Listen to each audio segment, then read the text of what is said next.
CMR shopping mall మన BHEL circle లో మార్చి 20న energetic star Ram Pothineni గారిచే గొప్ప ప్రారంభం. నమస్కారం, నేను మీ జాహ్నవి. మనతో ఉన్నారు ప్రముఖ జ్యోతిష్య వాస్తు పండితులు, ప్రముఖ ఆధ్యాత్మికవేత్త, అగ్ని ఉపాసకులు బ్రహ్మశ్రీ అన్నవరపు తిరుపతి మూర్తి అవధాని గురువు గారు. మాట్లాడేద్దాం. నమస్కారం గురువు గారు.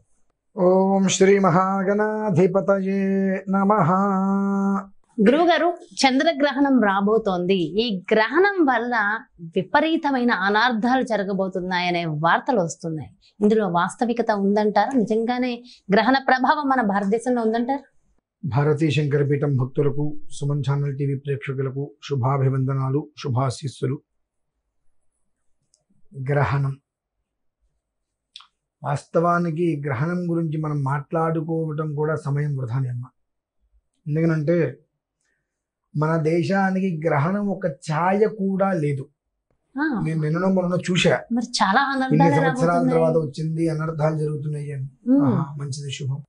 ఇప్పుడు ఏదైనా ఒకటి అనర్థం జరుగుతుంది అంటే ఏ కారణరీత్యా జరుగుతుంది, గ్రహణ సమయంలో ఉండేటువంటి గతులేమిటి అనేటువంటి విషయాలు చూసుకోవాలి. రెండు, అసలు మన దేశంలో ఎంతవరకు దాని యొక్క ప్రభావం ఉంది. అసలు మన దేశానికి దాని యొక్క ప్రభావం కూడా లేదు. అంటే ఎలా అంటే, మామూలుగా ఎవరైనా తెలిసిన వాళ్ళు వెళ్ళిపోయారని తెలిస్తే మనం స్నానం చేస్తాం, ఆ ప్రభావం కూడా లేదు దీనికి. అవునా? గ్రహణ పట్టు స్నానం, విడుపు స్నానం కూడా అవసరం లేదంటారు. అవునా? కాకపోతే అనాది నుంచి మనం గ్రహణం అనగా స్నానం చేస్తూ ఉంటాం కాబట్టి ఆ ఒక సెంటిమెంట్గా మనం స్నానాలు చెప్పి మినహాయిస్తే, ఎలాంటి గ్రహణానికి సంబంధించినటువంటి విధానాల్లో ఈ ప్రమాదాలు ఇక్కడ ఉన్నవి, దీనికి ఈ ప్రమాదం ఉంటుంది అనేటువంటిది మన భారతదేశ పరిసరాల్లో మాత్రం ఎక్కడా లేదండి. అమెరికా అటువైపు అది కనిపిస్తుంది, చాలా పెద్దదే గ్రహణం. మనకు కనిపించదు, మనకు వినిపించదు, మనకు లేదు. మనకు లేని దాన్ని నిన్న ఒకటి చెప్పుకున్నాం, ఐహికపరమైన విధానాలు అని. మనకు ఏదైతే లేదో దాన్ని గురించి మనం చర్చించుకుంటాం. చూశారని అసలు మన ఒక్క గొప్పతనం అంతుంది. అంటే ఒక్కొక్క విషయాలు మనం చూస్తుంటే నిజంగా చాలా భయం వేస్తుంటది. కానీ గురువుగారు, ఈ పలానా రాశి వారికి పలానా అనార్థం జరుగుతుందనగా అని చూసుకుంటాం. లేదా మీకు ఈ రాశి వాళ్ళకి అనర్థం జరుగుతుంది అనగా ఎప్పుడైతే చూసేవా చూడటమే నీకు అనర్థం. అబ్బో, ఎందువల్లంటే అప్పటి వరకు ఏదో ఒక ధైర్యం మీద, ఒక నమ్మకం మీద నువ్వు నడుస్తున్నావు. ఎప్పుడైతే ఈ రాశి వారికి అనర్థం ఉంది అనగా అనర్థం ఏంటో తెలుసుకోవాలి. తెలుసుకున్న దగ్గర నుంచి వాము నాకు అనర్థం, నాకు అనర్థం, నాకు అనర్థం, అప్పటి వరకు నీ మీద నీకున్న కాన్ఫిడెన్స్ ఏమైంది, పోయింది. ఇలా ప్రతి ఒక్కదానికి ఇలానే వస్తున్నాయండి. నేను నిన్న మొన్న చూసా, ఇన్ని సంవత్సరాల తర్వాత వచ్చింది అంటే అనుకున్నా, వచ్చిన మాట వాస్తవం, మనకు లేదన్న మాట వాస్తవం. మనకు లేనిది ఎక్కడో వచ్చింది, ఇక్కడ వచ్చింది, మనం ఎందుకు చెప్పుకోవాలి? అంత అవసరం ఏముంది? విదేశానికి సంబంధించిన విధానంలో అది వచ్చింది, అక్కడ వాళ్ళు అక్కడ చూసుకుంటారు. మనకు ఉదయం, వాళ్ళకి రాత్రి, వాళ్ళకి రాత్రి, మనకు ఉదయం. సమాన స్థాయి కూడా ఎక్కడ లేదు కదండి. ఇప్పుడు దుబాయ్ తీసుకుంటే 3-4 గంటల సమయం ఉంది. అంటే మనకు ఉండే సమయం వాళ్ళ సమయం ఒకటి కాదు. అక్కడ వాళ్ళ విధానాన్ని అనుసరించి వాళ్ళు చూసుకుంటారు, వాళ్ళ ఇబ్బందులు వాళ్ళు పడతారు. ఓకే, మనం దాని గురించి తర్జన పడి ఏదో జరిగిపోతుంది, ఇంకెక్కడేదో జరిగిపోతుంది, సుమతి కానుమతి మందమతి కథలాగా మనకెందుకండి? అయితే అక్కడ ఆ దేశంలో ఉన్న మన తెలుగు వారు ఉంటారు. సో వాళ్ళ కోసమైనా ప్రత్యేకమైన శ్రద్ధలు అవసరం అంటారు. అదే అంటున్నారమ్మా, ఇప్పుడు ఆ దేశంలో మన తెలుగు వాళ్ళు ఉన్నారు, వాళ్ళకి సంబంధించిన పేరెంట్స్, వాళ్ళ ఫ్యామిలీ మెంబర్స్ ఇక్కడ ఉండొచ్చు. అక్కడ సమయ పాలన వేరు. ఇక్కడ మనకు రాత్రి, అక్కడ ఉదయం. మనకన్నా వెనక కదా, వచ్చే కంట్రీని బట్టి 8 గంటలు ఉంది. ఉన్నప్పుడు అక్కడ ఏ సమయంలో ప్రారంభమవుతుంది, ఏ సమయంలో ముగుస్తుంది అనేటువంటిది అక్కడ పంచాంగాలు, అక్కడ సిద్ధాంతులు, అక్కడ వ్యవహారాలు ఉన్నాయి. ఇక్కడి నుంచి మనం ప్రత్యేకంగా సూచించవలసిన అవసరం లేదు. ఎందువల్లనంటే ఈ కాలిఫోర్నియా అటువైపు వీళ్ళు 6 నెలలకు ఒకసారి ఒక 2 గంటలు వెనక్కి ముందుకి సెర్చ్ చేస్తుంటారు. మనం ఇప్పుడు ఒకటి చెప్తాం, ఈ చెప్పిన దానికి ముందు రోజు లేదంటే 2 రోజులు అవతల వాళ్ళ గడియారం తిప్పే సమయం వచ్చింది అనుకోండి, ఖచ్చితంగా పప్పులో కాలేసిన వాళ్ళు అవుతాం మనం. ఆయన చెప్పారు ఇదే అని చెప్పి 2 గంటలు లేటుగా వచ్చింది, 2 గంటల ముందే వచ్చింది, సరైన చూసుకొని చెప్పలేరా అంటారు.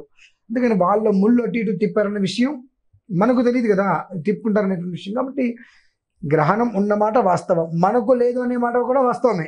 2 వాస్తవాలు, ఇందులో అవాస్తవం అనేటువంటిది ఏదీ లేదు. కాకపోతే మనకు ఉంది, దానివల్ల మనకేదో అనర్థాలు వస్తే, మనకేదో ఇక్కట్లు పాలుతాం అనేటువంటి మాట పచ్చి అబద్ధం.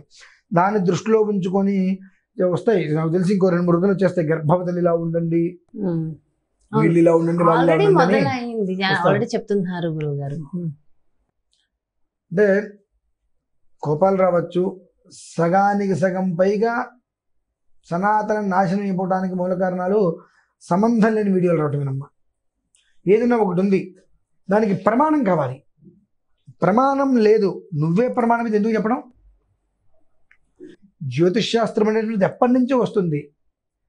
ఏ పంచాంగంలో కూడా ఈ యొక్క దీని నుంచి ఇంత ప్రమాదం చెప్పి కొన్ని మనకు ఇక్కడ పాక్షికం కావచ్చు, పూర్ణగ్రహణాలు వచ్చినప్పుడు దాని నుంచి వచ్చే ప్రమాదాలు ఏంటి పంచాంగంలో కూడా లిఖిస్తారు. దీనికి ఎక్కడ లిఖించలేదు కదండి. అటువంటిది అసలు మనకు లేని దాని గురించి కూడా మనం పునికి పుచ్చుకొని దానికి ఏదో ఉందని వేలు పెట్టి చూపించి ఆ వేలు ముక్కు దగ్గర పెట్టుకుని నాకు వాసన వస్తుంది కాబట్టి నాకు కళ్ళు తిరిగి ఏదో ఉందని ఫీల్ అవ్వాల్సిన అవసరం ఉందమ్మా. లేని దానికి లేదు అని వదిలేస్తే ప్రశాంతంగా ఉంటాం. దాన్ని కెలుగుతున్న కొద్దీ అందరూ ఇంకో ఏదో తోడాలు చూడాలనిపిస్తుంది. ఆ చూసేటువంటి పరిస్థితుల్లో మనకి ఏదో చిన్న ఇబ్బంది వస్తుంది. మనకు లేకపోతే ఈ ఇబ్బంది మనకెందుకు వచ్చింది అని మనమే అంటాం మళ్ళీ. అయితే అనర్థాలు రావడానికి ఇంకా కొన్ని కారణాలు ఉన్నాయన్నారు. అలాంటి అనర్థాలు రావడానికి కారణం అంటే మనం చెప్పుకున్నాం కదమ్మా, యుగాది మార్చి 8, ఆ యుగాదికి కుజుడు రాజు అవుతున్నాడు, మంత్రి శని అవుతున్నాడు. కుజుడు రాజు అయితే వచ్చే అనర్థం ఏంటండి అనుకుంటాం. మనకు ఆ రోజు కూడా మంగళవారమే అనుకుంటా వస్తుంది ఉగాది. ఈ మంగళవారము కుజుడు రాజు అవ్వటము, ఈ యొక్క విధానంలో శని కుజు కలయిక అనేటువంటిది అస్తవ్యస్తానికి మూలం. చాలా విధ్వంసం మనం చూస్తాం, దారుణమైనటువంటి సంఘటనలు చూస్తాం, సందేహమే లేదు. అయితే గ్రహణానికి దానికి సంబంధం లేదు. అది యుగాది నుంచి వచ్చేటువంటి స్థితిగమనంలో ఎందుకు జరుగుతుందండి అంటే, ఒక కంపెనీ ఉంది, ఆ కంపెనీకి సంబంధించినటువంటి CEO లేదంటే MD క్లారిటీ లేని మనిషి, విచక్షణ లేని మనిషి, మూర్ఖంగా ఉంటాడు. అప్పుడు ఆ కంపెనీ మొత్తం ఎలా ఉంటుందండి? రాజు అనేటువంటి వాడు సవ్యంగా ఉంటే పరిపాలన బాగుంటుంది. ఆ రాజే మూర్ఖుడైనప్పుడు దేశం మొత్తం నాశనం అయిపోతుంది కదండి. అంటే యుద్ధోన్మత్తుడు అవడం, నేను ఇలానే ఉంటాను, నువ్వేం చేస్తావు చేసుకో అనేటువంటి స్థితిలో ఉన్నప్పుడు ప్రమాదాలు చాలా ఎక్కువగానే జరుగుతాయి. అది ఉంది కానివ్వండి, ఈ గ్రహణానికి విధ్వంసానికి ఎలాంటి సంబంధము లేదు, అసలు మనకు సంబంధం లేదు. అది మాత్రం ప్రజలు ఖచ్చితంగా జనాలు అర్థం చేసుకోవాలి. గ్రహణం ఏదో 4 వీడియోస్ వస్తే గ్రహణం గురించి అసలు వీడియో చూడొద్దంట. గ్రహణం గురించి ఒక వీడియో వచ్చింది, అసలు వీడియో చూడొద్దు. చూసి వామ్మో ఏమవుతుందో అని భయపడే దానికన్నా అసలు చూడకపోవడం చాలా శ్రేయస్కరం, చాలా ఉత్తమం. నిజంగా అంటే ఉన్న వాస్తవాన్ని ఫ్రాంక్ గా చెప్పేశారు. థ్యాంక్ యూ సో మచ్ గురుగారు, నమస్కారం. సో ఇదండి, గ్రహణం వస్తుంది, మొత్తం అనర్థాలు జరగబోతున్నాయి అన్న వార్తలకి చెక్ పెట్టి, సో ఎలాంటి గ్రహణ ప్రభావం మన భారతదేశం మీద లేదు కాబట్టి ఎలాంటి పరిస్థితుల్లో ఎవరు కూడా భయపడకండి, ఇలాంటి వార్తలను నమ్మకండి అని చెప్పి నిస్సందేహంగా చక్కగా కుండ బద్దలు కొట్టినట్టుగా డీటెయిల్ గా ఎక్స్ప్లెయిన్ చేశారు కదా గురువు గారు. సో కాబట్టి దయచేసి ఎవరు కూడా భయపడాల్సిన అవసరం లేదు.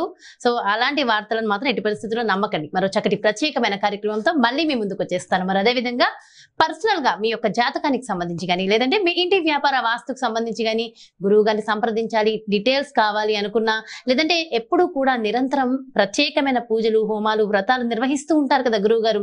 మరి వాటికి సంబంధించిన వివరాల కోసం డీటెయిల్స్ కావాలి అన్నా క్రింద డిస్ప్లే అవుతున్నటువంటి నెంబర్స్ కి కాల్ చేసి వివరాలు కనుక్కోండి. నమస్కారం.